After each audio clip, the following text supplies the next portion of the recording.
Welcome back to my channel. On tonight's episode, AITA for refusing to let my brother move in with me after he sold our family home without telling me. Here we go. Alright, Reddit, buckle up because this one's a wild ride.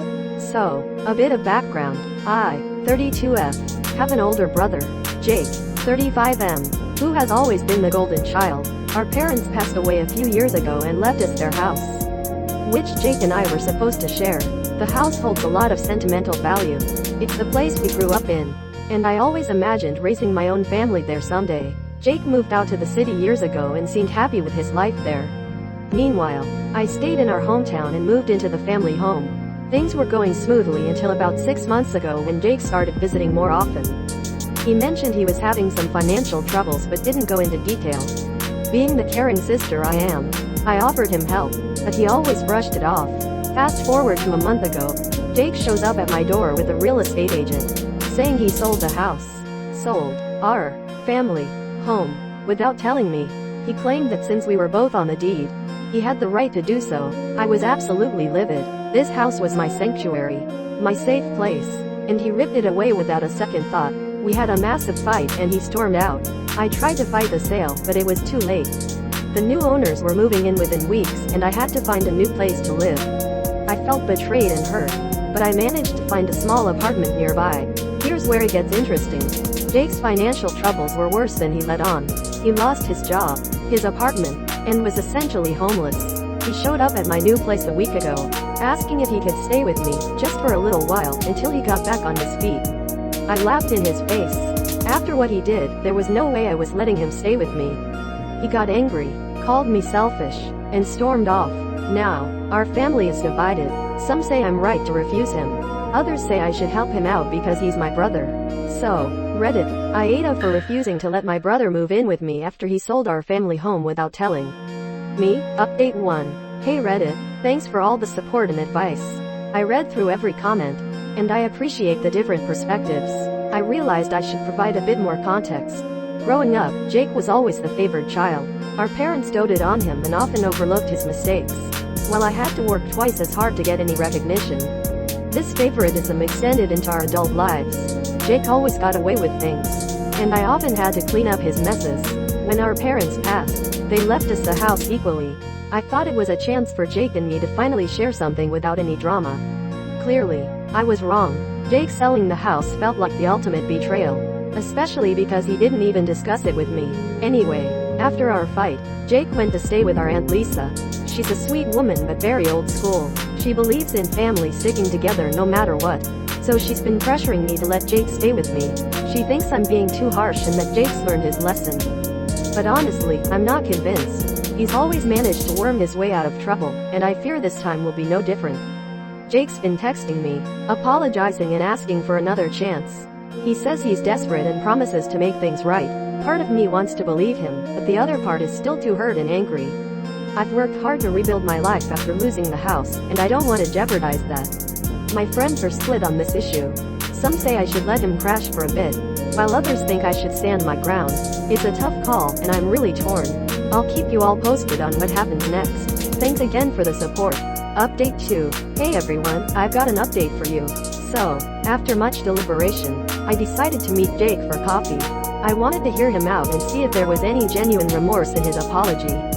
We met at a small cafe near my apartment, and to my surprise, he actually looked rough. He had lost weight, had bags under his eyes, and just seemed defeated. He started off by apologizing profusely. He admitted that selling the house without telling me was the worst decision he's ever made and that he was desperate. He explained that he got involved in some bad investments and thought selling the house would fix everything. He was wrong, obviously. Jake told me he had been living in his car for the past week and that Aunt Lisa's place wasn't an option anymore because she's going through some health issues and needs peace and quiet. He begged me for a place to stay, just for a couple of weeks, until he could find a job and get back on his feet. I was skeptical but also couldn't ignore the genuine pain in his eyes. I told him I needed time to think about it. He understood and left without causing a scene. I went home and thought long and hard about it. I still feel betrayed, but I also don't want to be the kind of person who turns their back on family in their time of need. After all, I've always prided myself on being compassionate and empathetic. So, I made a decision. I would let Jake stay with me, but with strict conditions. He would need to actively look for a job, contribute to the household in any way he could, and the moment he started causing trouble, he was out. I called Jake and told him my decision. He sounded relieved and promised to abide by my rules. He moved in the next day with just a small bag of belongings. It was awkward at first, but we've been managing. I'll update you all again soon. Thanks for sticking with me through this roller coaster. Update 3. Hey Reddit, it's been a wild few weeks. So here's another update. Jake has been staying with me for about 3 weeks now, and it's been interesting. At first, things were fine. He was actively looking for a job, helped around the apartment, and was generally pleasant to be around. I started to think that maybe, just maybe, this could work out.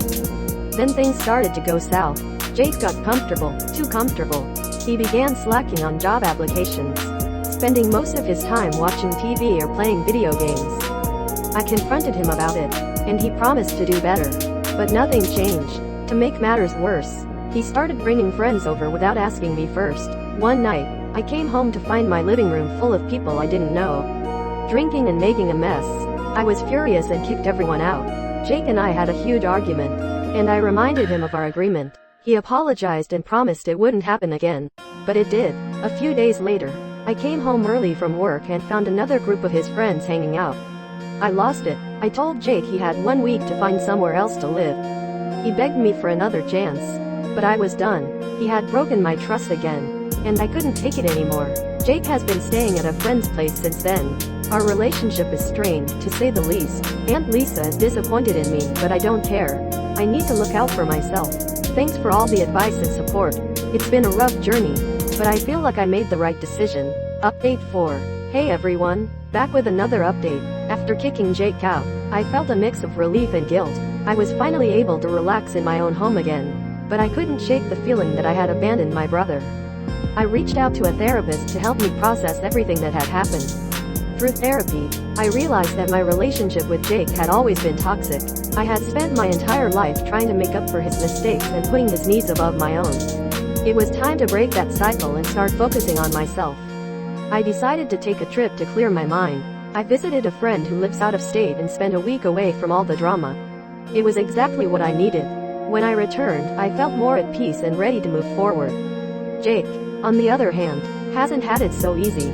He's been couch surfing and still hasn't found a stable job. I feel bad for him, but I also know that he needs to hit rock bottom before he can start rebuilding his life.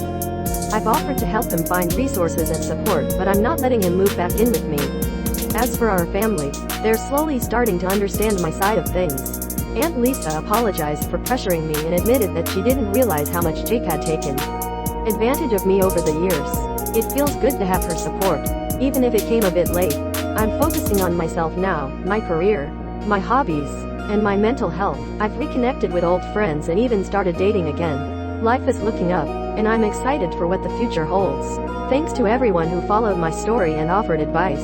It's been a roller coaster, but I'm stronger because of it. Final update. Hey Reddit, this will be my final update. It's been a few months since everything went down, and a lot has changed. I'm happy to report that Jake finally found a job and a place to live. He's working part-time at a local grocery store and staying with a friend until he can afford his own apartment. We've started talking again, slowly rebuilding our relationship. It's not perfect, but it's a start. I've set clear boundaries, and Jake seems to be respecting them. He's apologized multiple times for everything that happened and has been making an effort to show that he's changed. Only time will tell if it's genuine, but I'm cautiously optimistic. As for me, I'm doing great. I've continued seeing my therapist, and it's helped me immensely. I've learned to prioritize myself and not let others take advantage of my kindness. I've also thrown myself into my work and recently got a promotion, which has been incredibly rewarding. I'm still dating and have met someone special. It's early days, but things are looking promising. For the first time in a long time, I feel like I'm in control of my life and my future. I want to thank all of you for your support and advice throughout this journey. Your encouragement and kind words have meant more to me than you'll ever know. This community has been a lifeline during some of my darkest moments, and I'm incredibly grateful. So, that's it for now. I'm closing this chapter of my life and looking forward to what comes next. Take care, Reddit, and remember to always put yourself first. Thank you so much for watching. Curating these posts takes a long time. I upload 5 times a day, and I only ever upload complete Reddit stories. Drop a like, comment what you think, and please subscribe. Until our next time, cheers.